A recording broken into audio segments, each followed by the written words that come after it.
Welcome to Civil Beat for our Permit Pileup event. And I'm Patty Epler. I'm the editor and general manager of Civil Beat. And I really appreciate everybody coming. And I guess there might be hundreds of people watching online. So no pressure or anything on you guys. So that's cool. But just a few housekeeping notes first, and then we'll introduce the players up here. Okay, this was written for me.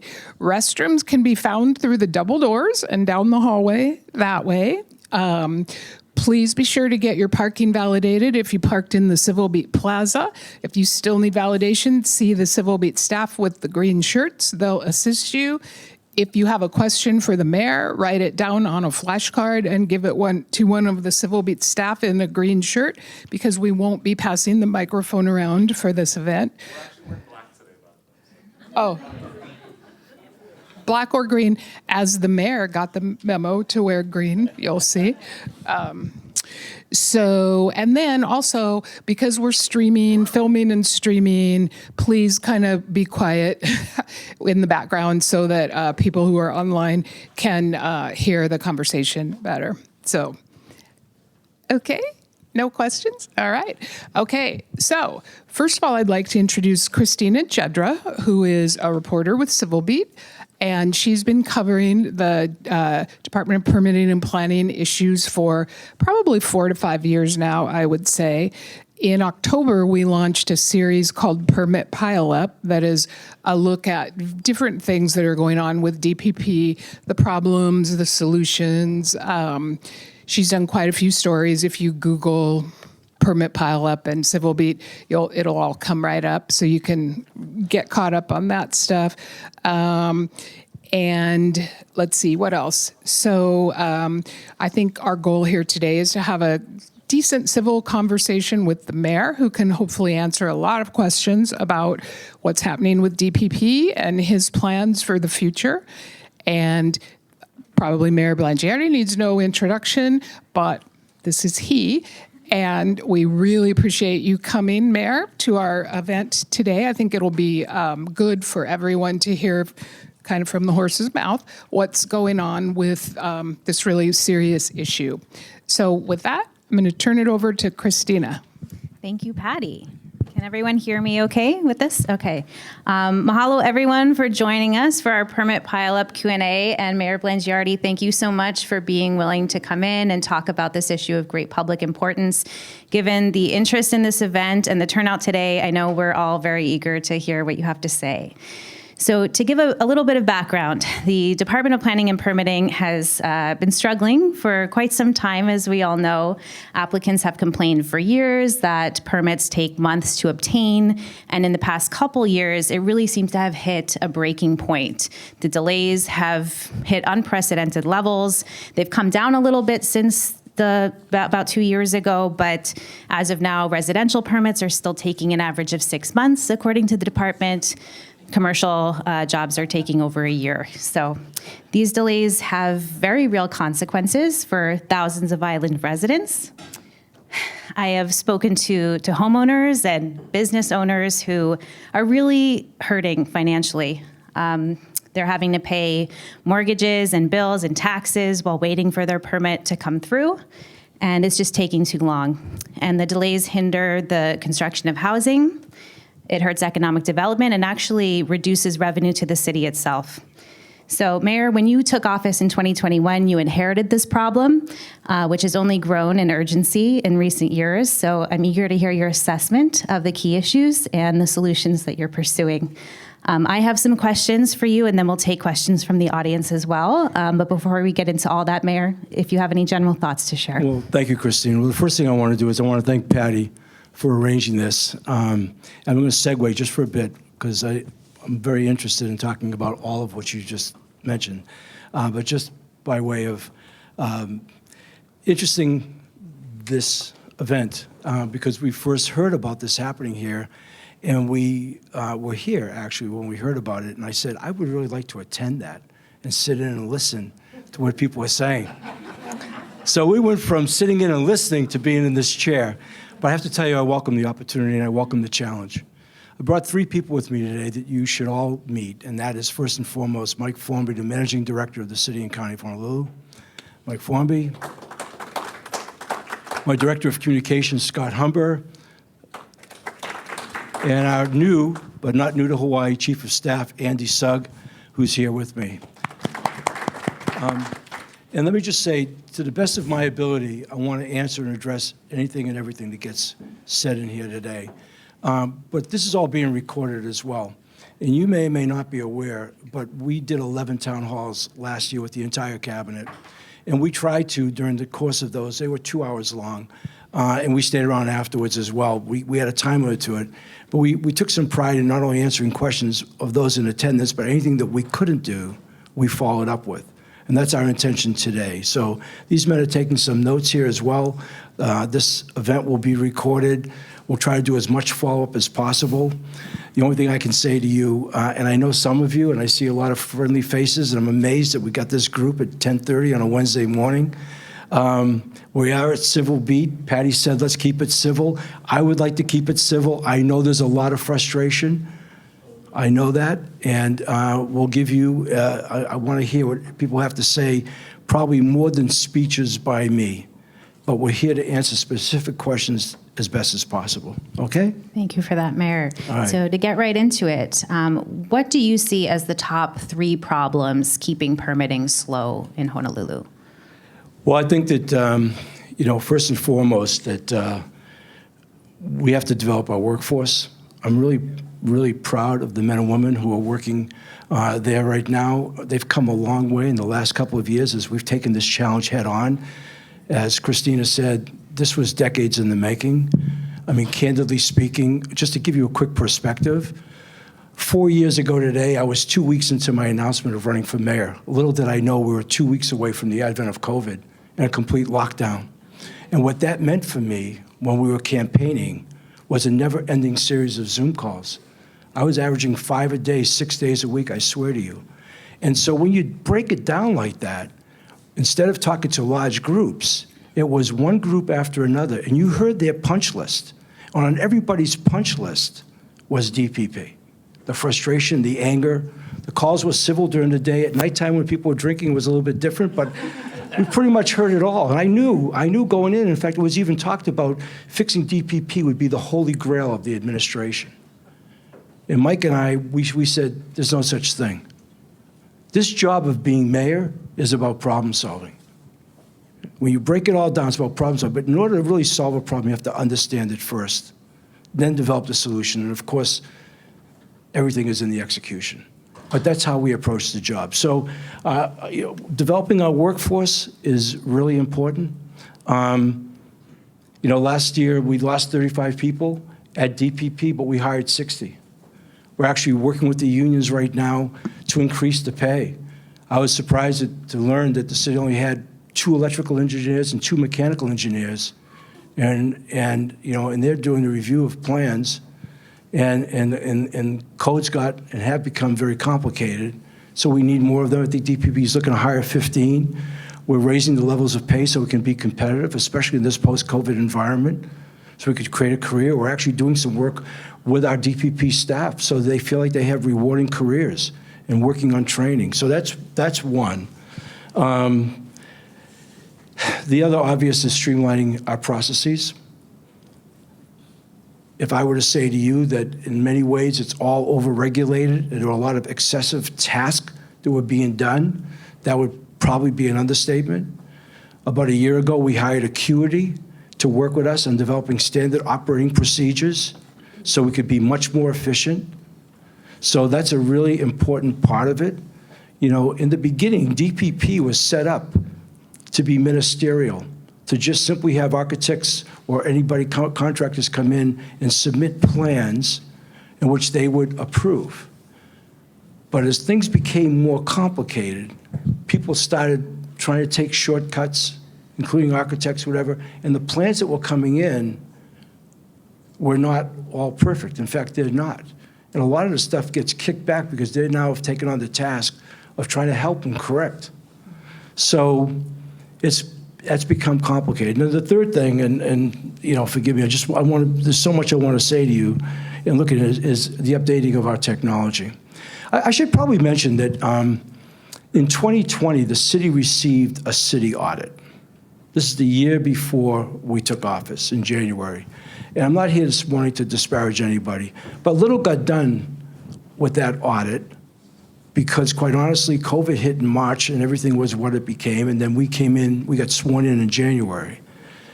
So we knew, though, from that audit that there was a lack of investment in people, in training. And Mike and I have been doing these skip level meetings. We've now done 27 of them to work and meet with people throughout the city and county, the 10,000 employees we have. We've done 3 in DPP. They've been very educational. They've been very inspiring for me because we got some really smart people who really want to do a good job, but need that additional help, that kind of focus, the investment that we're putting into it. So investing in technology has been a big one. Determining what we can do to streamline our processes is really key. And as I said earlier, having more people. We just need more people. And we've already accommodated in our budgets, and we're about to submit this week our 25 operating budget.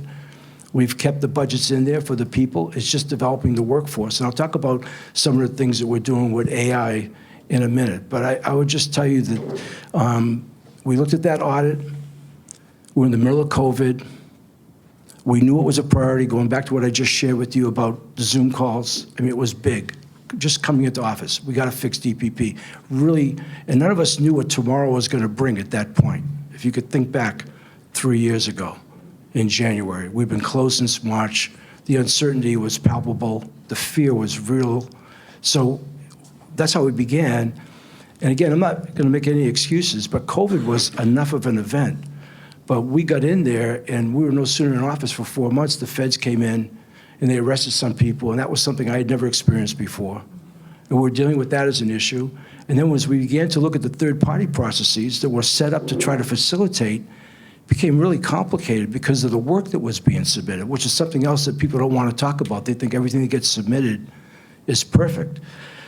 So we had a lot to overcome to develop our game plan. And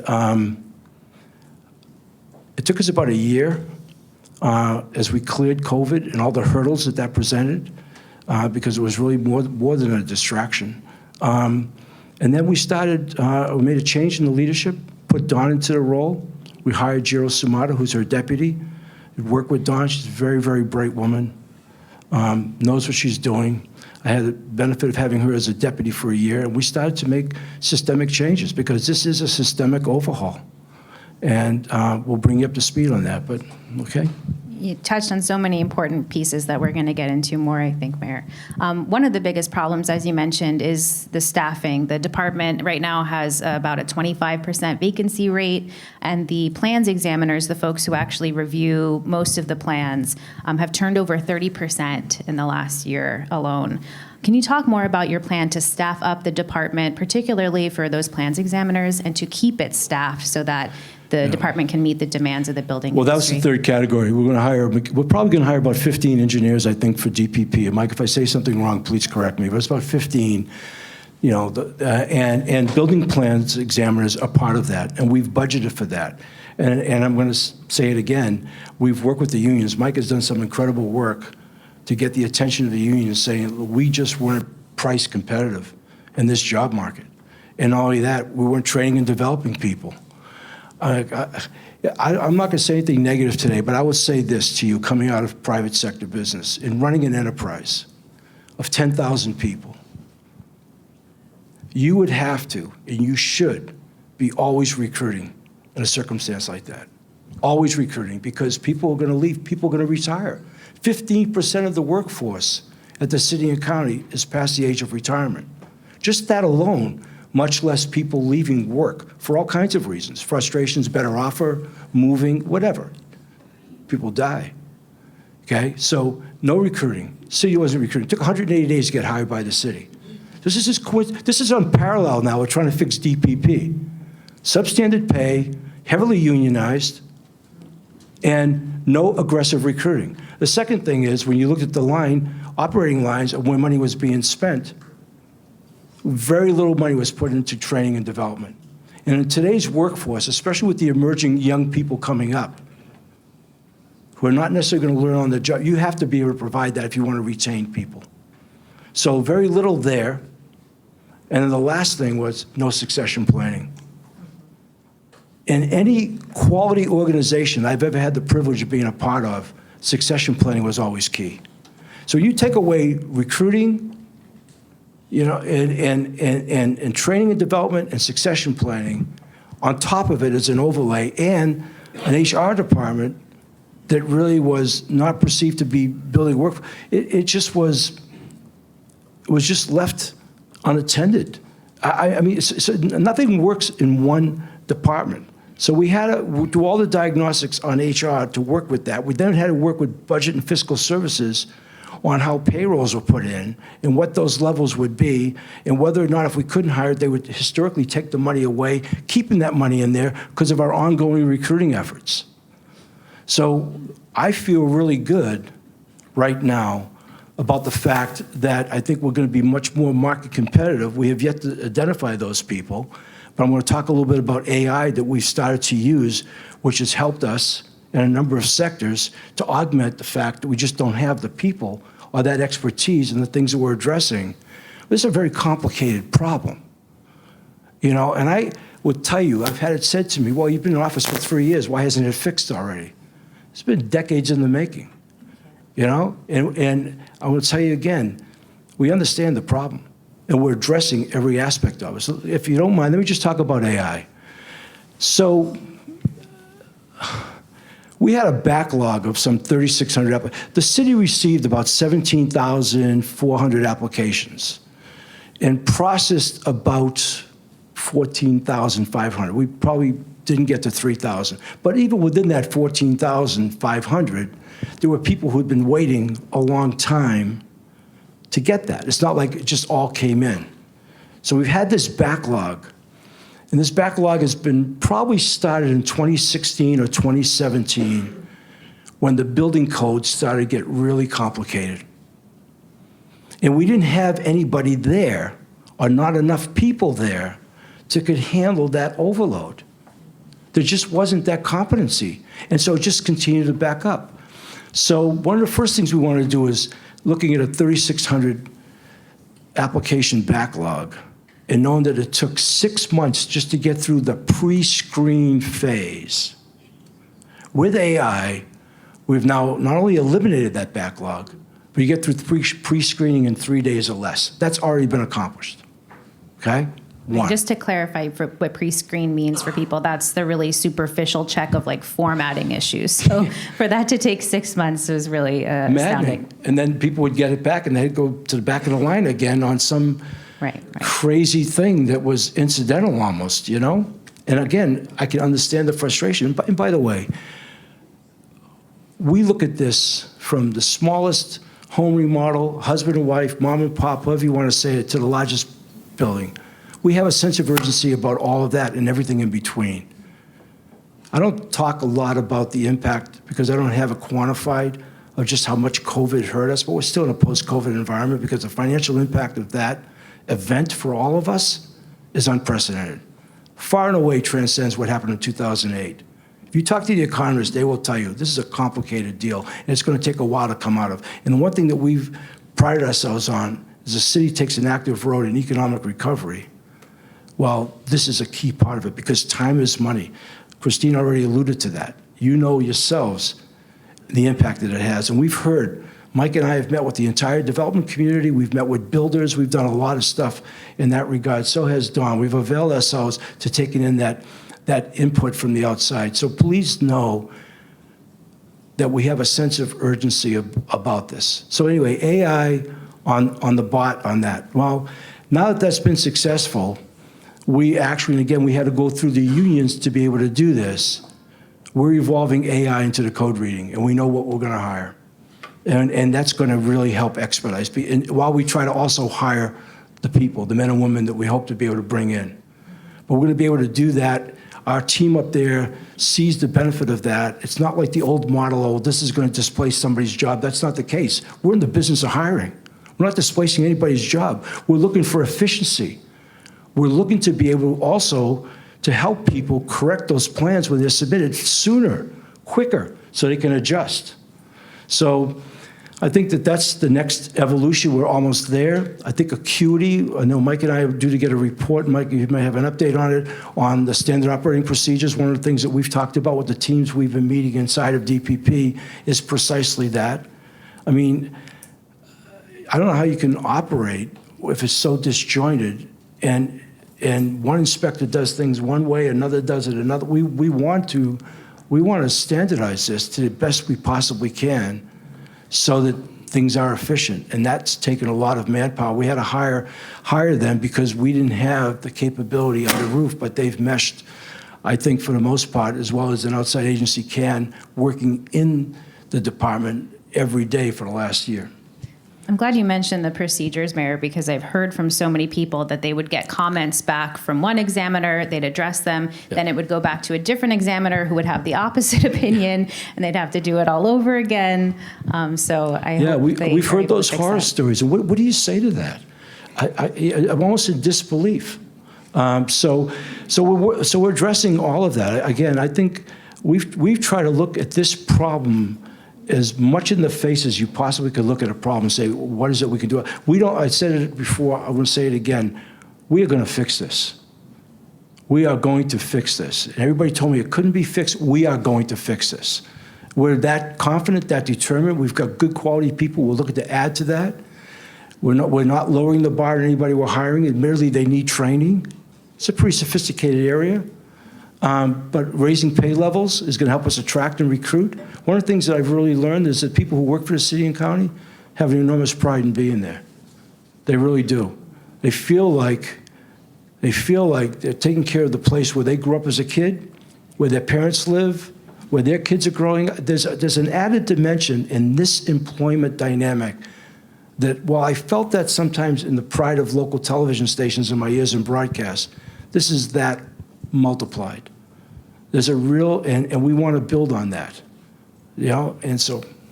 So I'm hearing from you, people, processes, and technology are the problems, and you're taking steps to address those three. That systemically, that's the overhaul, but they're all complicated, but yes. I've heard of several other solutions suggested over the years, and I'd kind of like to explore some of those with you. You've previously spoken about splitting DPP into a planning department and a permitting department. Is that still something you're planning to pursue? We're probably not going to do that. What we said last year in the State of the City, and I'm about to do another one on March 14th, was we looked at two different departments in the mayor's purview to authorize restructure, because and this is, I'm glad you've asked that. When you're trying to understand the problem, as I said, problem solve, and the organizational structure is part of that problem, if you're not willing to fix that organizational structure and think you can do workarounds and not do the heavy lifting that it takes, then you're mistaken. You'll never get there. In the case of housing and our Department of Land Management, we are going to be announcing a restructure. And they're all intricately linked, by the way. But I believe that we figured out, going back to the systemic problems of people and processes and whatever, that we don't have to redesign that department. The department, I think it goes back to Jeremy Harris around 1998, Mayor Harris, is when they consolidated everything. At that point, to think about making it one-stop shopping. And I haven't talked to Mayor Harris, but I've talked to some of the mayors since. That was working, I think, for a while. But as I said earlier, around 2016, things really started to get complicated with the codes. I mean, if you looked at it on a matrix, it's like a hockey stick. It just goes up. And that's really where the last 7 or 8 years now, even though we talk about decades, because it was having problems before, and nothing's perfect, but we're determined to make this a very efficient. I've seen enough best practices in other cities on how quickly people get permits to know what's possible. I'm glad you mentioned the increase in regulation. I've heard the director speak about that as well, and that leads into my next question.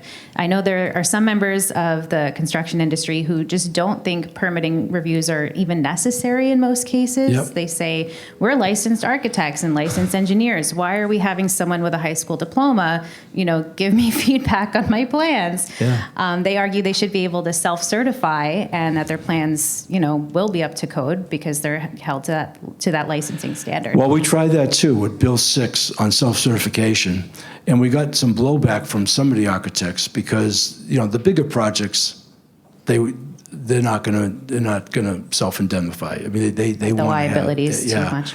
But we're trying to get. And Mike, maybe I could lean on you a little bit here on the latest of that. But I know certainly on home improvements and some of that, we want to have people begin to work and then be subject to a field inspection later to make sure they're doing everything in compliance, because we don't want people, wiring their homes incorrectly and all that could lend itself to.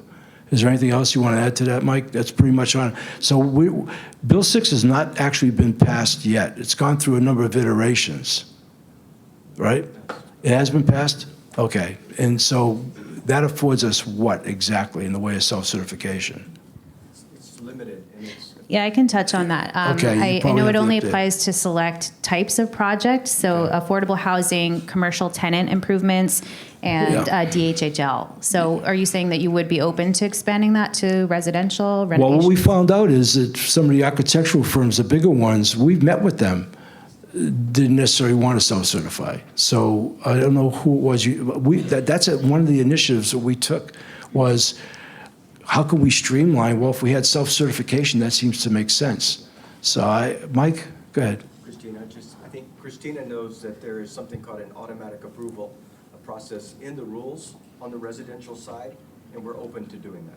Right, the managing director is talking about auto approval within the rules that already exist, and you're open to using that more? Yeah. It sounds like, okay. And I wasn't even sure 6 got passed because it went through so many iterations back and forth. We felt that we had to change. That's the other part of it. You've got to change laws.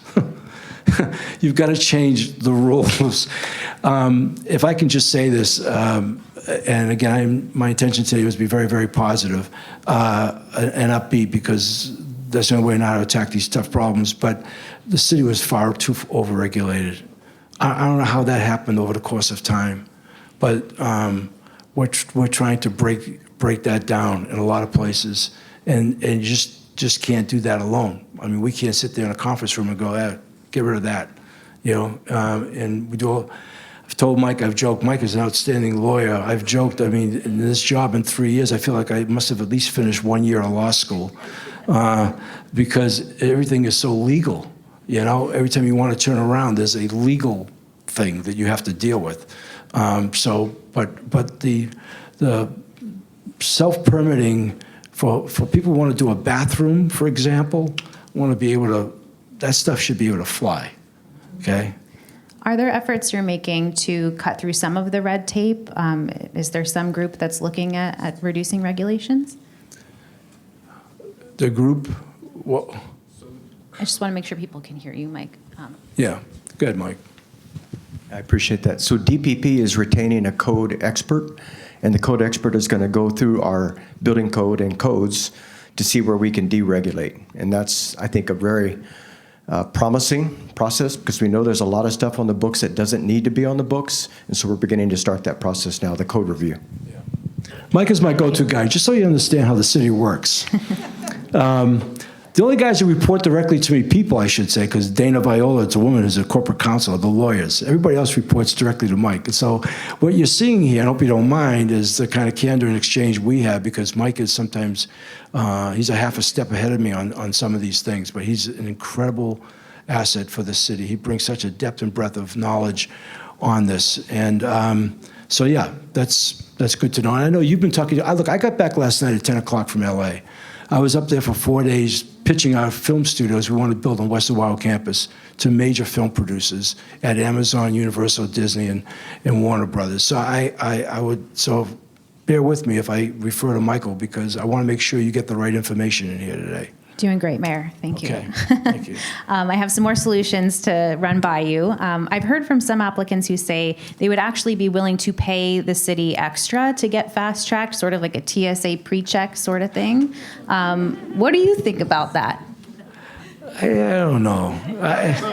That starts to get, that starts to lend itself to a lot of stuff that we're trying to eliminate. I don't want people having to pay extra. I want us to get our act together and have everybody know what they can expect and be able to just go to a counter and say, here it is, and we process everything as best as possible. This idea, I think I don't like that. That wouldn't pass with me because that lends itself to a lot of stuff I don't even want to talk about. Yeah, ideally it would be fast-tracked for everyone, right? That's what we want. Yeah, but it's already expensive enough to live here. We all know that. And we're suffering and dealing with unprecedented circumstances in housing and food costs and inflation and everything else. I'm not going to start piling on. You should know that. We're doing everything we can. I've heard so many guys go the shortcut, just raise taxes here, there, do those kinds of things. We're trying not to do any of that. Trying to figure out stuff. Okay? I know some people that deal with DPP are frustrated that they feel the onus is on them to do everything right, and then when DPP takes forever, there's no consequence for the department. And so some states have actually implemented laws that have a kind of bureaucratic accountability. So in Minnesota, there's a state law that requires agencies to review certain permit applications like zoning requests within 60 days. At that point, it is automatically approved. What would you think about implementing something like that here? We have that. We actually have that. And I see Mike nodding. Do you mean the one-time review, that program? Yeah, it's a 60-day thing, yeah. It's 60 days, it's so automatic. It's not for everyone. You have to apply through the specific program, and then a lot of people I've heard drop out of that at the last minute because, again, they don't want to take on the liability of it. It's the liability. When we're talking about self-certification or automatic permit approval, that's why it's incumbent on us to get the system right, because that other stuff, while it lends itself towards expediency, there's significant liability. And at the end of the day, given the investment, if you will, of the kinds of things people are talking about, they really don't want that. That's why it's incumbent upon us to really have our act together and just be able to do it right so people can feel that peace of mind and whatever. But we have that right now. Okay. One more out-of-state idea. In Florida, if the government fails to respond to a permit application within 30 business days, the locality must refund 10% of the application fee for every additional day of delay. So, right now, people have to pay their full building permit fee 3 years after, they've been waiting so long. What do you think about a discount program? Yeah, I hadn't heard that. I would imagine people would like that. What do you think? I don't think we're doing that. No, I'll tell you. Because I'm going to go on record, and Mike, you can scream at me later. We sit down a year from today, the conversation with DPP is going to be very different in reality than it is the one you're hearing from me today, because we are right now in that threshold of turning the corner on some things here. Look, one of the things I didn't mention, of the applications that come into DPP, 60% came from the solar industry. 60% are solar. Is there anybody in here from the solar industry? I hope that there isn't. So let me just tell you that. Hands. Okay? We went to E-plans with the solar industry. They had the same kind of delays. And that business was really choking because those guys need to install. And we got residential, which was taking months, if not years, solar projects, now done same day. We then took it to multifamily because that became challenging on duplexes or units and stuff like that. And we've got that pretty much worked out, I believe, right now, the same as in E-plans. And the next step is to take it to commercial, which is big, which is where we're going to get. If anybody, so the solar industry, which was more than half of all permit applications, and has been for a while, at 60%, if there was anybody in there, they would tell you we're already there. We're already there. And that's something we did get accomplished, along with the bot on the AI, on the pre-screening. These are big steps.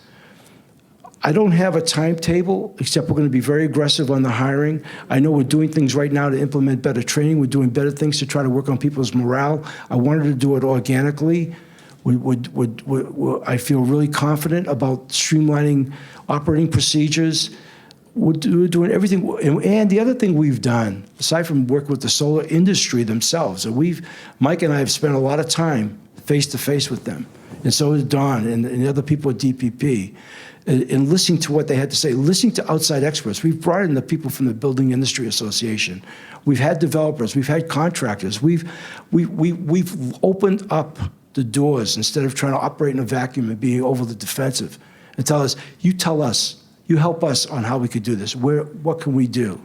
And we've quite honestly worked pretty well with the city council.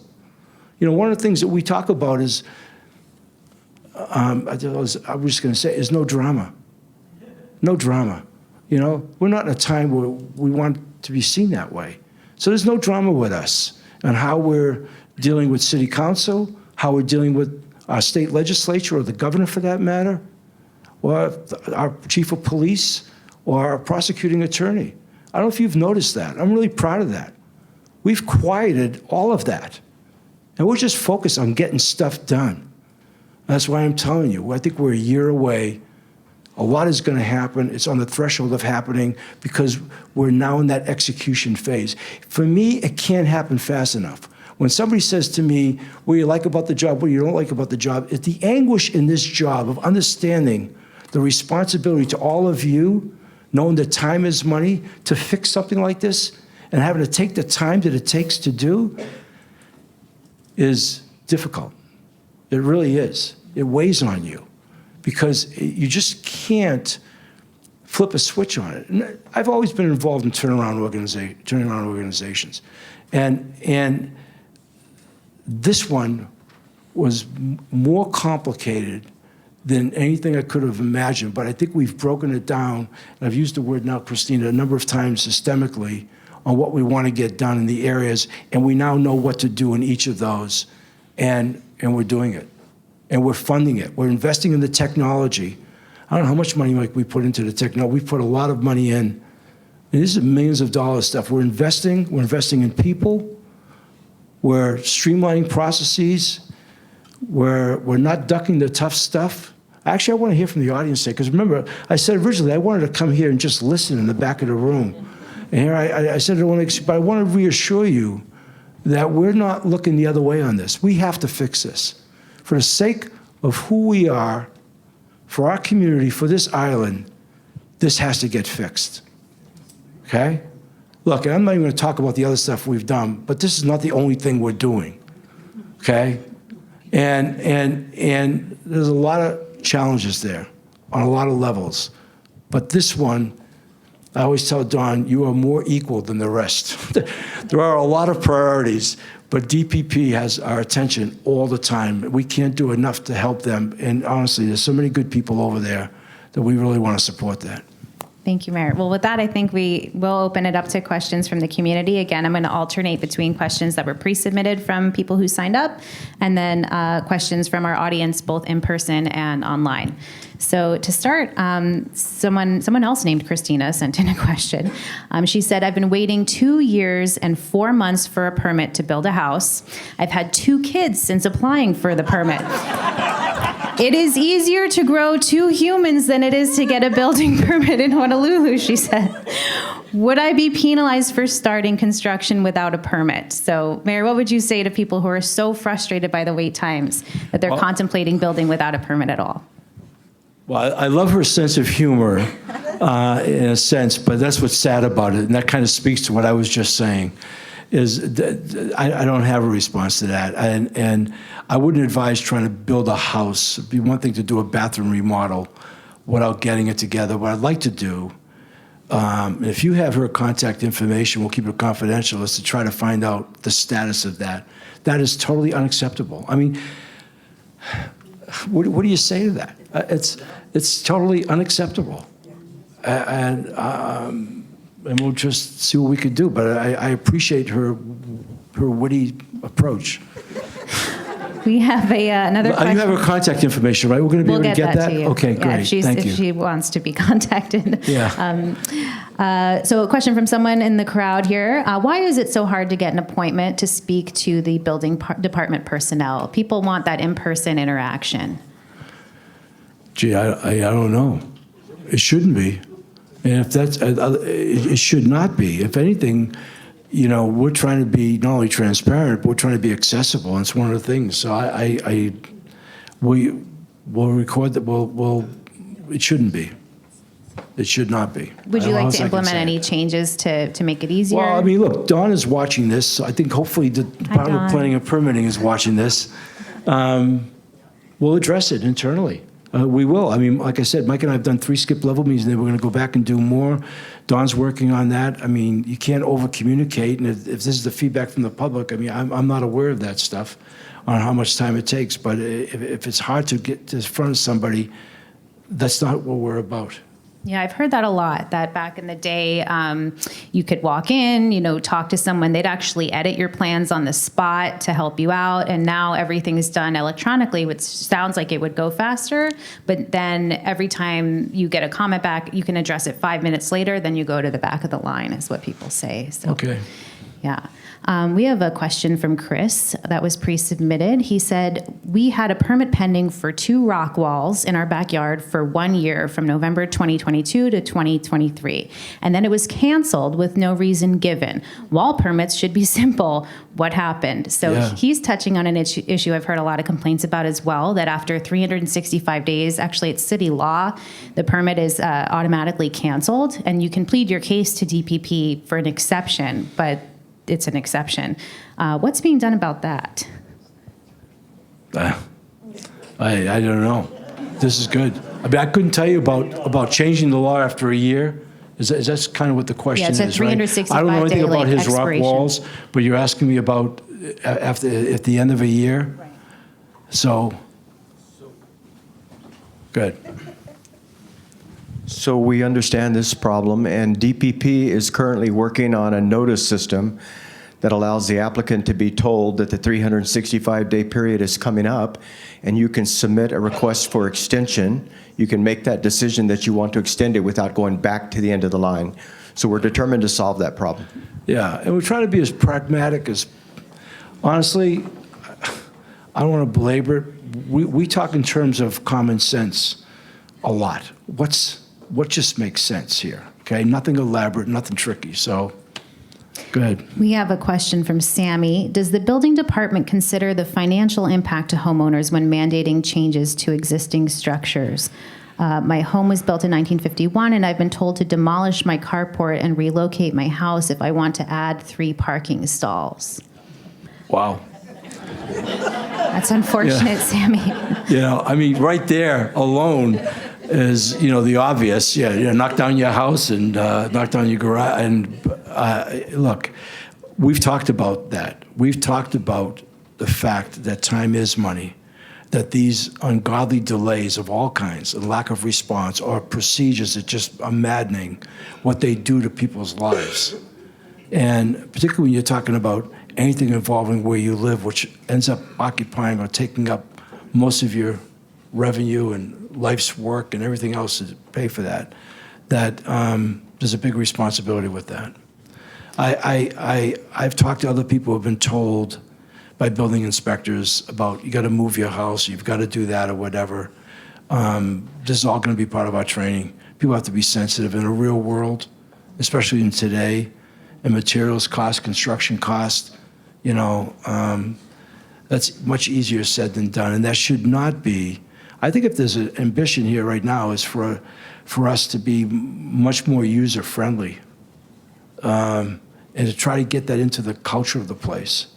Is that we're in the business of serving people, and you got to be akamai enough to know that stuff like that doesn't make sense. I mean, if I heard that, it's crazy. Yeah, I've heard stories about people who bought homes that had unpermitted work, which is just the nature of things when things are as difficult as they are to get a permit, or people just, ignore the rules, whatever. But so they buy a house, they want to renovate something a year, 5 years later. And so when DPP comes in to assess the Right. new work, they can see the unpermitted work and then tell them to rip it out and Right. bring it up to current code. Yeah.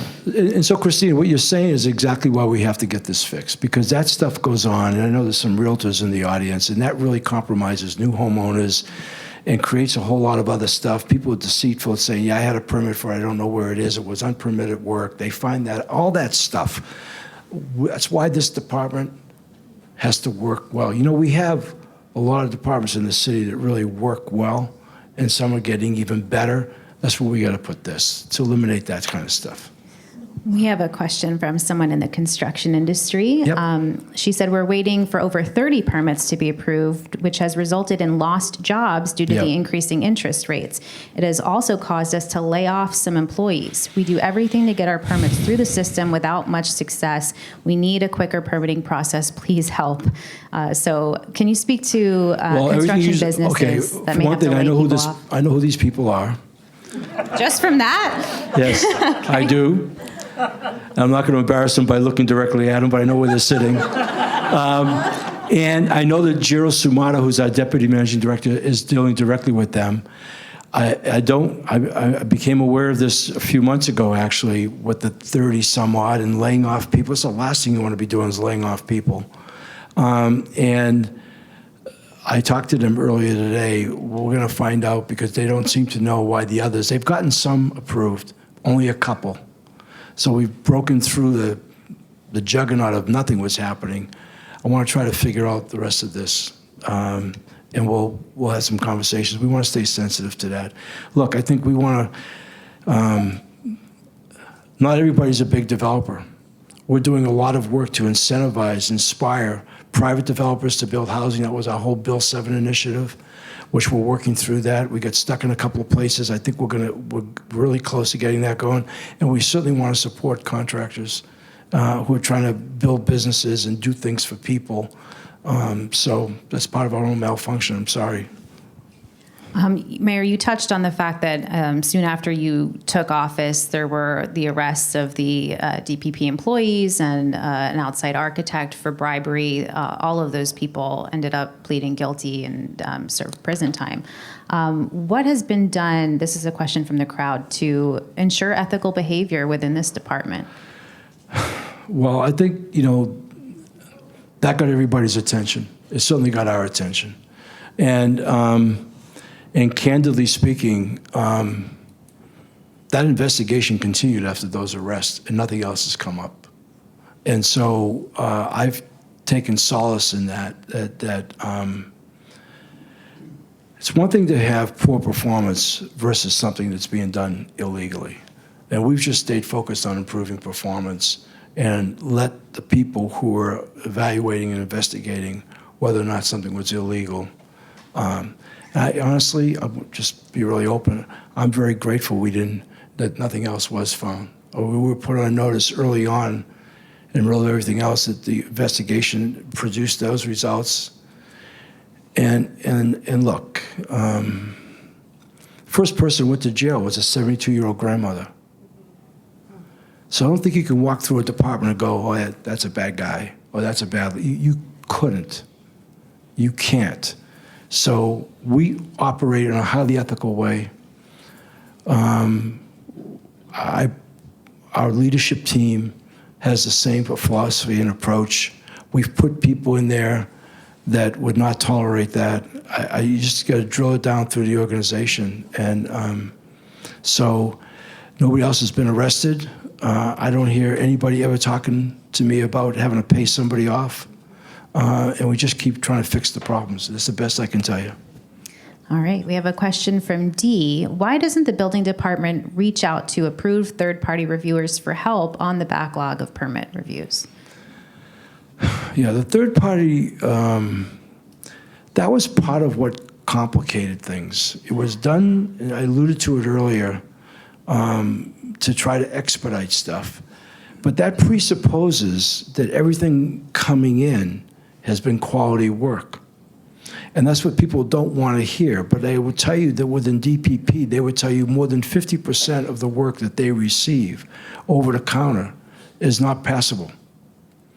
And then there was a disparity in the quality of the third-party reviewers as well. And some were more notorious than others for not getting it right and then not really being truthful with their own clients, and people were upset thinking it's all deep. It was all of that. And so it was even suggested to us, Mike and I, we met with all the developers, that we should just blacklist the guys that we knew who were repeated poor performers, for want of a better way to say it. And we chose not to blacklist them, but we definitely know who does the quality work and who doesn't. And as I said earlier, DPP originally was just supposed to be ministerial. Some of the delays that happen just come from good people trying to help people. It's not, irrespective of a couple of things that got said today about the lack of sensitivity from an inspector telling somebody to move a house or whatever, there's a lot of really good, hardworking, caring people who see something and who try to fix that. And then it's gotten convoluted in who has what authority. We're trying to clear all that up. I mean, Mike, is there anything else you would add to that? That's what we're trying to clear up, is that kind of inconsistency. It runs deep. Where do you envision third-party review going? How would it look if it were functioning, in your view? Well, I think we'd have, to the extent we can prove internal operations, all the better. But I think to the extent that we can work well with third-party review, that would be just one more thing to streamline the processes. So we haven't kind of got to that crossroads yet, to be honest with you, but we pretty much know where some of the problems are in that regard. And ideally, you'd have an A list of third-party reviewers that people could rely on, and we won't do business with the other guys. And that sounds pretty hard, but that's the way it is. You mentioned the quality of plans being a factor. This is a question from the crowd. Are you aware that the industry has had to respond to the broken system of DPP by getting into the queue earlier than desired? So it sounds like maybe they're starting the application earlier than maybe the plans would otherwise merit? Yeah, I'm not surprised to hear that. How do you fix that? You fix that by us getting our act together, right? I mean, if somebody's submitting plans and they're not ready, you're only asking for the inevitable, that, it's not going to get passed. I mean, that's where the time thing, because I've had so many people talk to me about the assumptions they make on time that it's going to take, and they try to get a jump start on that. And if we can break that down and we're not dealing with that, then that's going to help a lot, okay? This is a question from Nathan. Improvements to this issue cannot be counted in years. The currently proposed fixes would take years to remediate our current issues if they're remediated at all, i.e. hiring new people, bringing them up to speed, a software implementation that is proposed to take another 2 years. Well, the software implementation will be effective right away. Full implementation is a 2-year thing. We're going to get rid of the posse system. This is another thing. It took us over a year to get the right technology. So that implementation will be full over the course of 24 months, but it'll be effective immediately. But I disagree with this person who's saying it's going to take years to do this, because that's why we've broken it down. Now, how long it takes us to hire the number of engineers, I can't tell you, but are we prepared to do that at competitive pay rates? Yes. Do we think we can recruit? Yes. And so on and so forth. So, no. And the other technology's already taken place.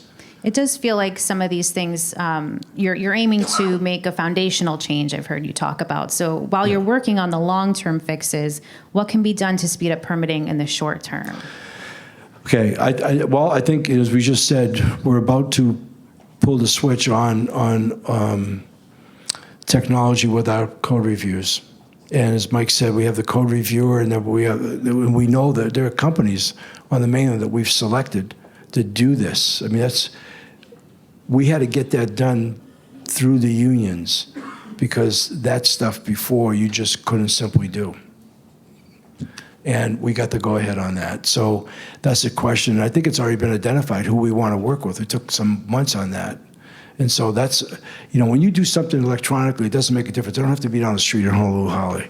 They could be anywhere, right? And we're teeing all that up. So I think the fact we got the pre-screen done, we're about to get the code reviews done, and we're dealing with some other things are significant right now. And we're flipping the switch on the new technology to replace this system that was called Posse that's been dysfunctional for 20 years. Okay, I mean, it's not been this right system. We know we have the right, that's going to help tremendously. A workforce has to get educated with that at the same time. That's why the full implementation over the next 24 months. But I'm on record of telling you in the next year, a lot of major things are going to happen. We have actually a suggestion instead of a question from the crowd. DPP should have a step-by-step video of how to use the complicated permit application process. Apparently there's a PDF available, but it doesn't correspond to the actual software. So that's a good idea. Maybe you'll We'll take that back. We're open to ideas. That's a good idea. Look, you know, there's no ego here. We're open to good ideas. A lot of what we've been able to do is predicated on tapping into intellectual capital beyond our own ability and having enough humility. In fact, I used to talk a lot about that when I was in my other life, the leadership discussions. I just do it right now again for you, all right? I worked in a business, for-profit business. It's different than running the city. And so no matter what anybody told you, it was always about the money, always about the money. Even when they said it wasn't about the money, it was about the money, okay? To me, and a lot of people who were in similar jobs as me, they made that their God. Get the money because that's what they perceived to be job security. For me, it was just always the opposite. The money was a byproduct. Get the right people, okay? Get the right human capital, but then be able to work with its primary derivative, its human capital. Yeah, I mean, it's intellectual capital. And then that means you're willing to be open to ideas. You don't have to do it. It's not a top-down kind of a thing. And that ability and that willingness to work with really good ideas, no matter where they come from, and to be really willing to take risk and try different things to improve has always made a difference in successful organizations I've been a part of. That process is what we're doing within the city. And we're open to anything. And that's why we've opened ourselves up. We've had more advisory groups come in and people that really know. I think we've tried to quiet the storm. That's the reason why we made such great strides with the solar business. When Mike and I took a couple of our first solar meetings, it was almost a fist fight. They were so upset. They were like crazy. And I'm not exaggerating. And we worked through all of that. And that's where we are now. Mayor, when you touch on your past and working in business, it reminded me that when you were running for mayor, you said you viewed the job as the CEO of Honolulu. Did I say that? You did. And I wanted to ask you, what has it been like in practice to try to run the city like a business? Well, first of all, I love this job. I'm going to go on record and say I love this job. The challenges are incredible. The sense of responsibility is unlike anything I've ever known before. The opportunity to make positive contributions. Look at this. Look at what's going on right now. This is meaningful stuff. If we deliver on what I've said to you this morning on fixing DPP, do you know what that means? You know how much pride we had today, and I don't want to get off on the rail subject, but everybody told me the rail would never work, and last June 30th we started, and last week a week ago today, Secretary Buttigieg in here, from Washington, and so on and so forth. I mean, making these things happen that are for the good of this place. Look, this is... The city's multifaceted. And the thing I love about it, though, is what we do here touches your lives. Everything. From the roads you drive on to the water, I mean, everything. And so it's a chance to really impact and improve our quality of life here for all of us. And look, I don't know how many of you know me, but I obviously sound like I fell off a fruit truck in the Bronx. I wasn't born here.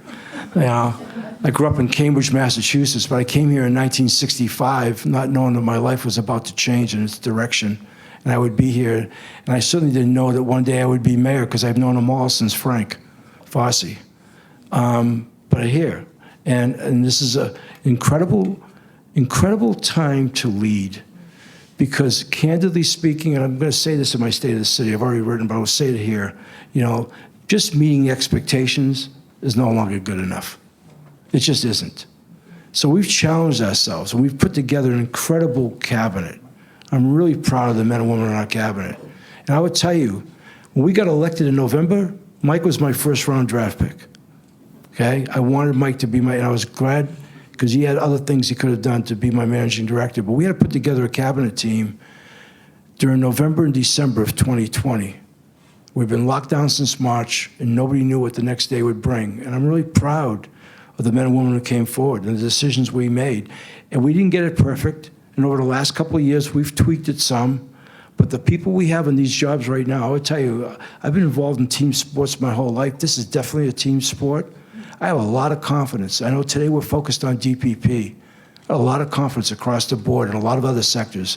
The people are committed, and they know what they're doing. They know what they're doing, and we're backing it up with the monies that they need. You know, when you come into this job, just to give you a quick perspective, we didn't even have financial control. We came in the middle of the year, in January, we were living off the fiscal year budget that was done before us, that was cut dramatically, and then we had 60 days to manage the next budget from January 2nd to March 2nd, which was built on that budget in a COVID model, slashed dramatically. And we got that balanced. We got that balanced and approved unanimously by City Council. But our first 18 months in office, beyond dealing with COVID, were numbers on pages we had nothing to do with. And yet everybody was expecting an immediate turnaround, some miracle. And so were we, quite honestly. I mean, believe me, there's been days and times when you look up at the ceiling going, are you kidding me? When you start to really uncover the reality of things. So it's only been the last 2 years, and now we're doing our 25 budget, and we're doing a press conference this week. We've actually, you know, where you write your checks is what's important to you. And so where we spend our money and how we're spending it, especially as it comes to personnel and staffing, which is not something nobody talked about during the campaign. Nobody talked about the 3,000 vacancies in city government and the impact that that was having. Or for that matter, the shortage that you alluded to in DPP. And what were they doing about it? So just can't fix that overnight. It's just been the 3 fastest years of my life, okay? And I said earlier about the anguish. So we're going to get there. I love having this opportunity. We're going back out. We're going to do another, I think we're going to do 13 town halls this spring, starting at the end of March. It's a journey of learning for us. We listen to people. I really want to listen to more people, but I just want you to know where we're coming from. If you leave here this morning, I'm hoping that maybe I can improve your sense of confidence that what has been highly dysfunctional is coming to an end. Will it be perfect right now in the short term? No, but it'll be much, much better. It already is. It will be even better than it already is right now. You mentioned the budget, Mayor. Can you give us a spoiler of sorts, what we can expect for DPP in this upcoming budget proposal? Well, we've budgeted for the whole staff. I mean, $4 million increase. Go ahead. Mike said the final look at the numbers over the last couple of days. I'd rather have Mike say it. Yeah, so working with HGEA, we know that the critical positions that we're missing in DPP are engineering positions. And I think you all know that the shipyard has a major project going on, and that project has drawn a lot of engineers away at very high pay. So this year in the budget, we included a 10% increase across the board for all engineers in the city, and that comes at a cost of $4 million. So that's in the budget, but that's just starting as we go through all the different classifications. Right, and I understand that engineers are critical for the commercial projects, which are the longest time. And we've also budgeted, though, to hire more engineers. It's a double thing there, okay? So. All right, we have another suggestion from someone in the live stream. Could an open process ombudsman be created to handle these issues? So kind of an independent person people could go to maybe adjudicate some things. I know. I've been asked that question a bunch, and we did the thing. That's just adding to the problem. We're actually doing it, Mike said? Mike says we're doing it. You want to tell us about it? Mike, like I said, he's my #1 draft pick. He's a quarterback. I'm on the sideline going, go, baby. Go ahead. No, but we have a woman in our office who is a compliance expert. Yeah. Her name is Wei Chen, and we got her from the state, from the Attorney General's office, and she has a history of compliance ethics all that kind of stuff, investigation. And we've actually put in the budget for her. She's a part-time employee right now, but for her to be the ombudsman for the city. So that was supported by City Council, and it's something that we support as well. Yeah, I think of Way in a broader, okay, yes. That's his secret weapon. She's such a smart woman. She's incredible.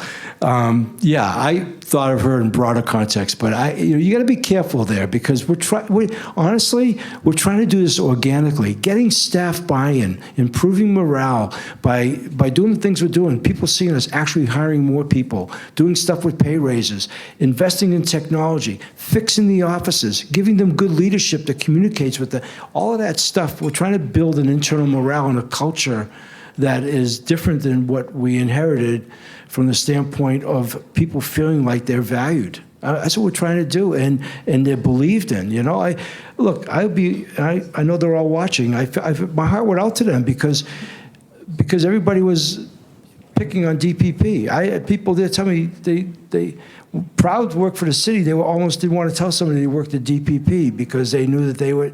We need to overcome that. You want people to feel proud about who they are, where they work, what they do, and we're getting there. You mentioned earlier, Mayor, that you've done skip-level meetings with DPP employees, so kind of going right to the line workers without the supervisors. What have you heard in those meetings? Well, we've done. Mike and I have done 27. We're probably going to do another 50 across the board, but everybody. You know, it's interesting. We tell them that in the beginning we're there. We wanted to keep it concerned. Look, we've heard with respect to DPP. Exactly what we're talking about, which is why we understand the systemic thing. You know, the lack of training, lack of succession planning, you know, what can we do about that? Lack of investment in technology, all of that. It just, because they know, look, when you're working in it, you understand what's dysfunctional, you know? And so in that regard, that's what we're working on. And they know it, and they see it. And so some of the stuff has already begun to manifest. And also some of what we listened to is we had to explain why we were working with acuity, why we needed standard operating procedures, what was the dysfunction. In some cases, just trying to educate them on the very thing, Christina, you asked me about was, do you understand the financial burdens in the real world here? You know, we just can't tell people to get in the back of the line here and think that's okay. People suffer as a result of these things or the delays and stuff. So some of it's been educational. I tell them whereas here is much for us to hear what you have to say as we want to share where we come from. The first meeting Mike and I took in DPP, they didn't know who we were. No, I'm serious. Mike, they really didn't. I mean, they knew I was married. They had no idea where we were coming from. They had a lot of supposition in their heads about some of the things we said. But they didn't know until we got down into a room with them and told them what it was we were trying to do and how we're going to do it and why we had to do it. Now, I got to tell you, that's tough stuff. That's tough stuff. But this is the kind of stuff you have to do if you're going to change it. You just don't buy stuff and think that remedies it. This is, and again, Don and Gerald, we're always talking with them, encouraging them. You got to walk the floors. You got to talk to the people. You got to do that. But we're trying to help out with that. And then overall as well, I think that they feel that we're lifting so many other parts of the city as well. So. All right, we got some more questions to get through. This one's from Ryan. He is asking about the one-time review program that we touched on earlier, which states that if you qualify and the city doesn't issue your permit within 60 days, then the permit would be automatically approved. Yeah. DPP is not enforcing the 60-day rule, he says, and some OTR permits, one-time review, are taking 7 to 12 months, almost as long as a regular one, and there's no recourse or consequences for DPP in violation of this rule. Mayor, why isn't DPP enforcing this rule? Yes. Well, we'll find that out because that's why I said this is all recorded. This is going to be look, I said it again, I'll say it. I wanted to sit in the back of the room and listen to everything initially. This is good for us. I want to hear, we're going to deliberately have that conversation, okay? It's the best I can tell you. We will. Maybe this will be the same answer, but I'll ask anyway. This person said, why not change the 365-day rejection rule, that expiration after 1 year, instead of just informing people that the deadline's coming up? Would you consider that? I see Mike and I think we want to consider anything. We're looking for efficiencies here. And I said earlier I'm hesitant to say it because I don't want to sound like I'm making excuses or we're whining. I don't want to do that. The city is so damn overregulated. There are rules on top of rules. I mean, it's no wonder some things don't happen, or the things that do happen get the kind of results that they do because of the way it's been teed up. And I don't know how that happened over time, you know? But there's a reality there. And I'm all for we're streamlining it as best we can. Can I say a couple of things before we run out of time about Sure. DPP? Because I'm really proud of what they've been able to do. You know, there's a lot to be doing. I know we're focused today, and you probably came here on building, on plans and permitting and that process. But they did a really good job on stopping the monster homes. We stopped 15 of them last year and revoked 2 people who lied on applications, and they won't do business again with the city. That was no small thing. That was a big headache. And right now, I think we're on top of any and all projects. The other thing that was in DPP, in the middle of all this other stuff I'm telling you about, was the short-term vacation rentals. And if you're following anything at all right now, what's going on with the governor and what's happening in Maui and what we knew on Oahu, you go back to 2019 when the state, the year before COVID, hit 10.6 million visitors, $18 billion in revenue, $2 billion in sales tax, and the airlines were flying everybody in here and they didn't give a damn, and 3 million people stayed in illegal short-term vacation rentals. And the compound effect of that financially, unfortunately, all of that fell under DPP. I would have put it in a different department. We got the legislation passed. Took us a while to figure out the right collection agency. Took us a while to figure out the right software programs that we have right now. This is as far as Oahu. I can't speak for what's going to happen in Maui, but look at what's happening in Maui. You got these people, irrespective of being offered high money, they won't turn it over to help with the housing needs, which has really upset a lot of people, okay? 50%, more than 50% of the short-term vacation rentals on this island are owned by people off island. 27% are owned by people who own 20 or more properties. These are consortiums. These are people with no soul. They don't care. It's about the money. And we want to do something about that, and we are. Okay? Yeah, they've made them almost hotels, right? That they did. But we really got focused on the residential neighborhoods. And so it's taken us a while to build that up, too. And I think in the next year, we're really hopeful to be much more effective there on Oahu, especially on residential neighborhoods, because it had a compound effect. It raised prices in neighborhoods. It took away from the integrity of the neighborhoods. It just did a lot of things that are not really desirable. And so that's another thing that comes under DPP. So it's monster homes, and that's not easily done, by the way, or the short-term vacation rentals and planning and permitting, all in the same department, trying to take on all 3 at the same time. Again, not an excuse. That's the reality. I just want to make one final call out. If anyone has questions, put it on a note card and hand it to someone wearing a Civil Beat shirt, because we are getting close to the end here, but we still have some more questions to get through. This one's from the live stream, Mayor. You said that you're starting the process of retaining a code expert. When did that start, and who is that person? Is that maybe the International Code Council folks that you're hiring, I think? What's the status? Not under contract yet. It's in purchasing and in process. Do you have a timeline on when they'll be in place? Okay. To be announced at a later date, I think? Well, yeah, but this is the kind of stuff that I don't want to sit on too long, because the code thing is the next big hill for us. So Mike's going to look it up right now. We'll try to get it done. This is a question from the crowd here. I request permits for small jobs, privacy walls, electric meters in a flood zone, etc. I agree with the need to submit plans for review, but why can't DPP get through the more simple ones? My requests are behind larger projects. Yeah, and that's something that we're doing. We're not restructuring the department, but we're going to reorganize it specifically for the smaller stuff to be able to handle it. And I think we're just about there. Do you mean like a separate queue for smaller projects? Yeah, separate queue for smaller stuff. There's no reason why. You know, that was the other thing. If I'm doing a bathroom and you're building a big building, we're in the same line.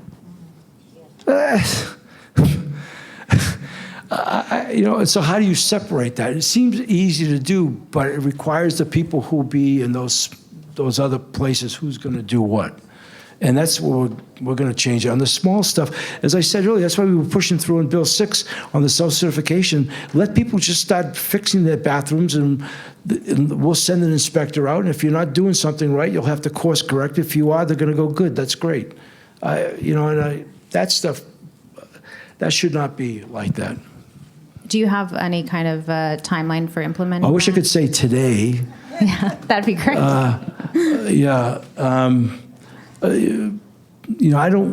I'm not looking to avoid that. I don't know the specific timeline, but I can tell you right now,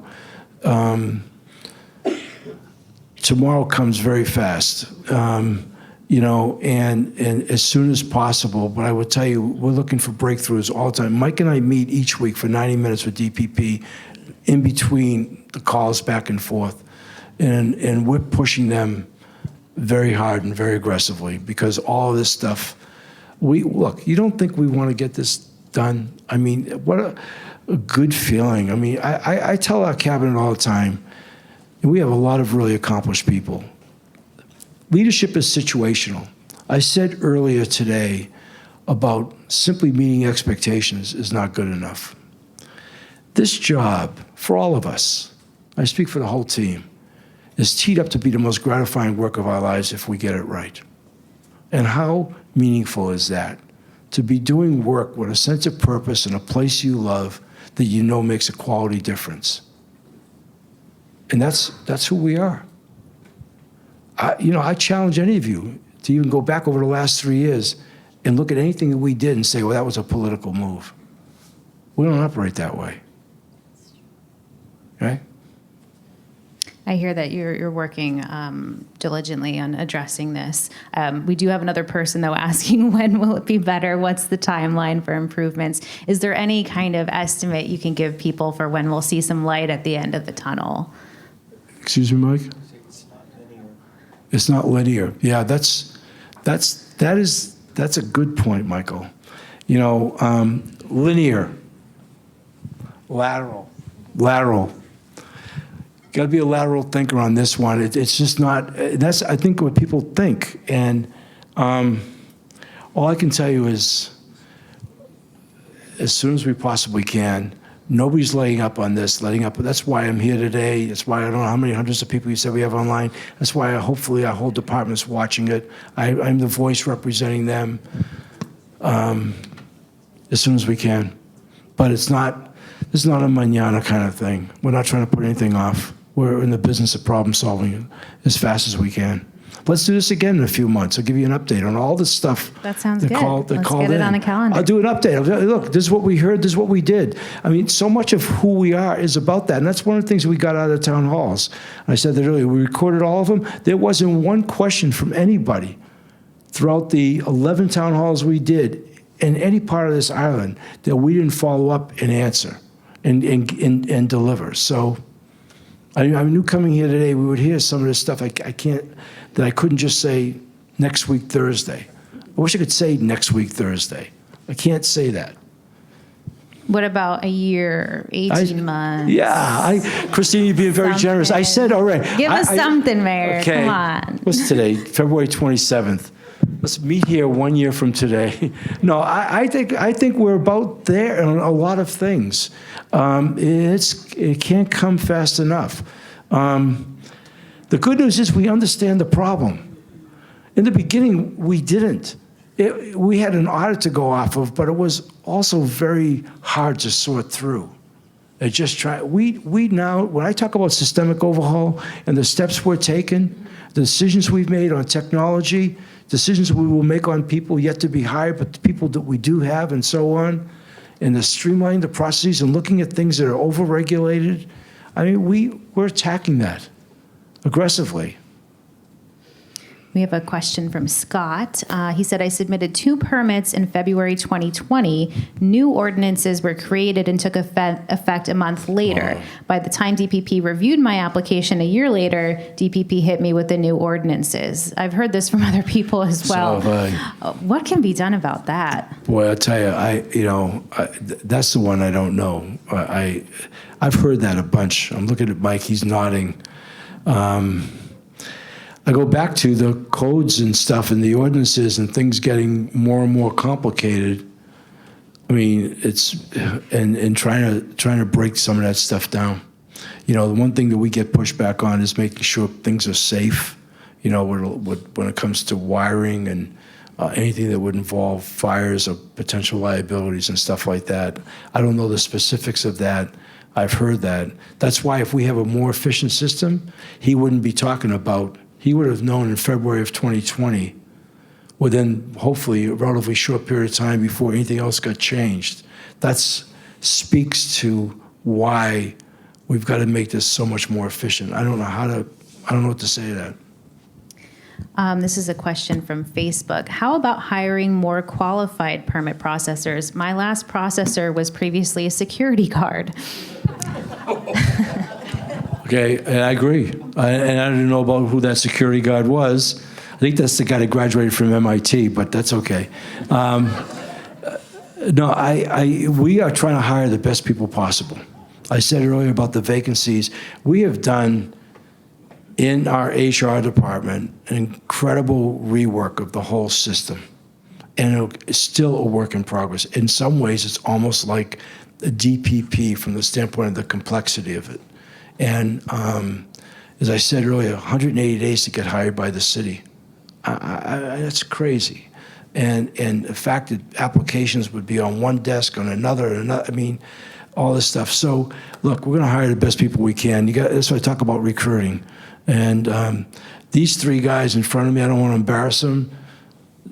I worked in a lot of big places in my life on the mainland. These guys could have worked with me anywhere. They just happen to bring a different level. And that's, we have very high standards on our key hiring. And I think we'll drill down on that. But some of these people are going to need training too. I mean, we try to be in a business where we can bring it and give them the proper training as well. And just because somebody's been a security guy before doesn't mean he couldn't be really good at that if he had the right training. I think it's incumbent upon us to make sure. I said earlier, we didn't have money in our operating lines for training. And we just weren't doing that at the level we should have been doing it. So, another question from the live stream. Mayor talked about transparency. Why did the phones get disconnected? We used to be able to call and speak to a clerk. Now we get someone who can't answer any questions, takes a message, or tells you to send your questions to E-plans, even when it's not an E-plans question. So this kind of gets to what people have described as like a wall is between them and the department. They can't get through even to get answers to simple questions. We ought to be able to address that. We can address that. That should be a no-brainer. If that's going on right now, that shouldn't be. And maybe it's happened because it's just not been enough people, and they've had to do that out of survival, but we will change that. We will change that. I said earlier about being user-friendly. We need to at least be accommodating to the public. Look, I don't need anybody in this room to tell us, me or anybody, that in the roles that we're in, we're here to serve. Okay, and we take that perspective all the time, and that's what we want to do. And so that's not acceptable. Another question from the live stream. What about the monster homes that were built that shouldn't have been approved but are still standing? I know. I found out the hard way, you can't go in and knock them down. We looked at that. You can't do that. And I think we're just sort of, Mike, unless you know something I don't know, they're there. She's pretty much the homes that were built that were illegal at the time and they're not in monster homes. How come they're still standing there? We can't go in and demolish those. We can make them become code compliant. We can make them become code compliant. Okay. All right. What does that mean? Does that mean taking some things out and rebuilding it? I think you all knew that there was a case before the Planning Commission recently, and the administration's position is that if you build a non-code compliant residence, you need to make it code compliant. So we don't bend the laws for people that don't follow the laws. We say you have to make it code compliant.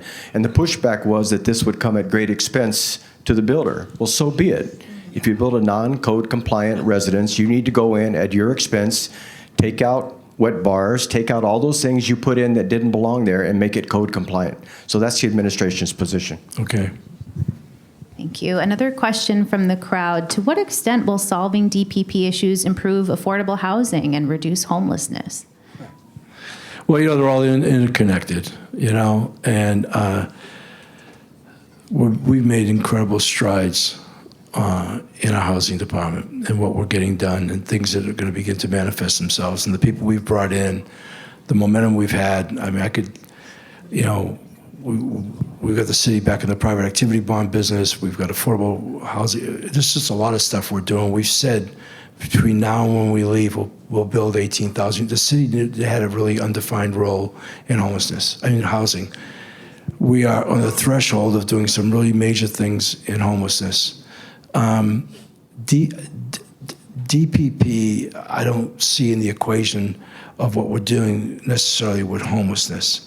But what we're doing in the creation of housing and having the city actually have an active and responsible role of that, and not just relying on the state, or what we're about to do with removing people, taking people off the streets, will make things better. But I don't see the DPP connection other than the fact we don't want people, losing the kind of money that these unnecessary delays create. I see DPP differently, but I can tell you, we'll talk a lot about that. I could get into it right now, but we take up a lot of time. We were all set to make some unprecedented announcements in collaboration with the state on homelessness right around September. Wanted Governor Green to get in office for a number of months. As you may or may not remember, he did some emergency proclamations on housing, got some blowback, a lot of other things, getting his feet in the ground. We were all set to go in this unprecedented, and then Maui happened. And everything has been derailed since then. We're about to get back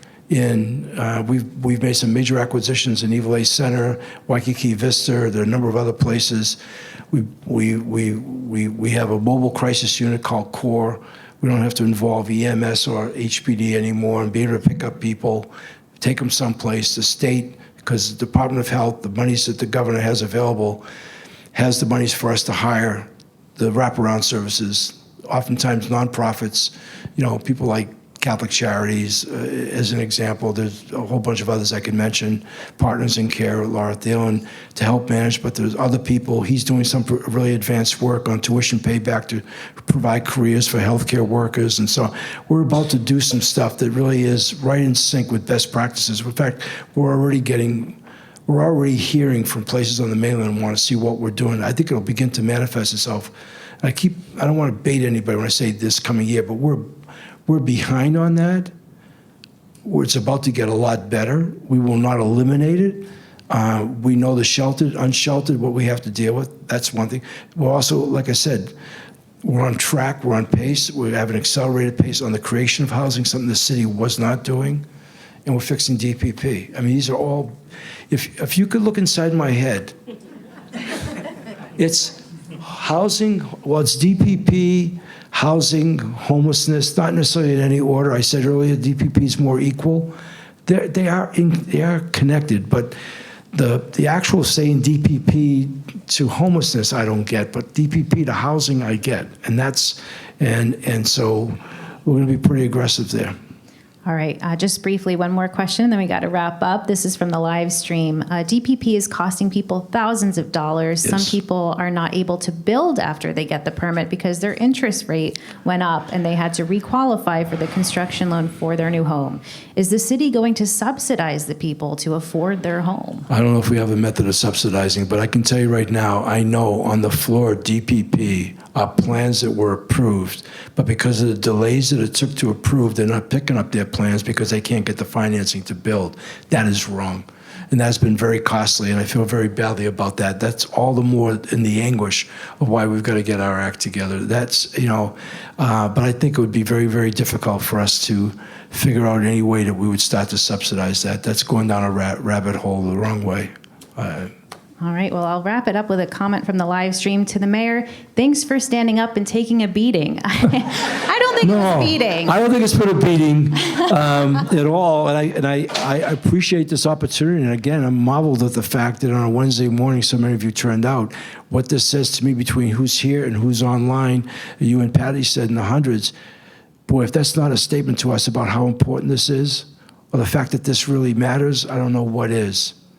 You know, and I can only promise you, we're taking this most seriously, and you will see stuff happening. It's already happened. You'll see even more. We're on it. That's the best I can tell you. We are on it, really in a very big way.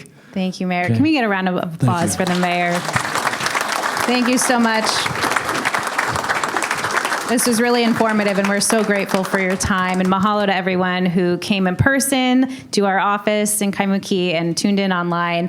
This is not the end of the conversation on DPP. If you are directly impacted by the department, we want to hear your stories, your experiences, and we're going to hold another event. This is the rescheduled one from the previous one we'd announced and had to postpone. So that'll be Permit Pileup, Conversation, and Coffee on Wednesday, April 24th. And everyone who registered for this event will get an invite to that one, so sign up quickly because we do expect it to fill up. We hope to see you there, and thanks everyone. Mayor, Well, Christine, I just want to finish by thanking you very much for doing this. I appreciate that. You know, she's not an easy reporter. She's a tough lady.